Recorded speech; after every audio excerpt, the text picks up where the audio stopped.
உடனே பெரும் பொறுப்புக்கு வர வேண்டும், உடனே பெயரும் புகழும் செல்வமும் அடைந்து விட வேண்டும், உடனே எம்எல்ஏ ஆக வேண்டும், உடனே மந்திரி ஆக வேண்டும், என்னென்னவோ ஆசைகள்.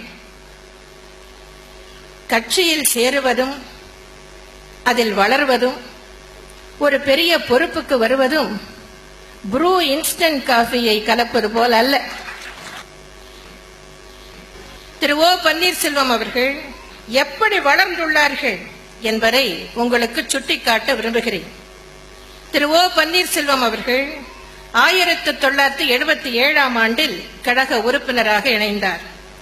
1980 பெரியகுளம் நகர 18வது வார்டு கழக மேலமைப்பு பிரதிநிதியாக இருந்தார். எண்ணி பாருங்கள், இன்றைக்கு என்ன நிலைமையில் இருக்கிறார். ஆனால் ஆரம்பத்தில் 80 பெரியகுளம் நகர 18வது வார்டு கழக மேலமைப்பு பிரதிநிதியாக இருந்துள்ளார்.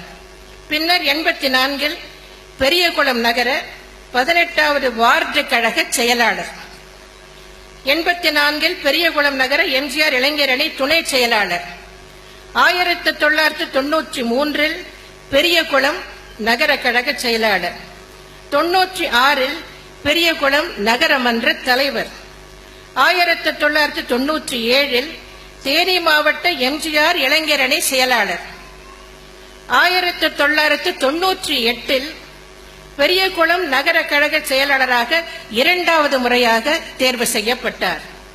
2000 தேனி மாவட்ட கழக செயலாளர், 2001 பெரியகுளம் தொகுதி சட்டமன்ற உறுப்பினர்.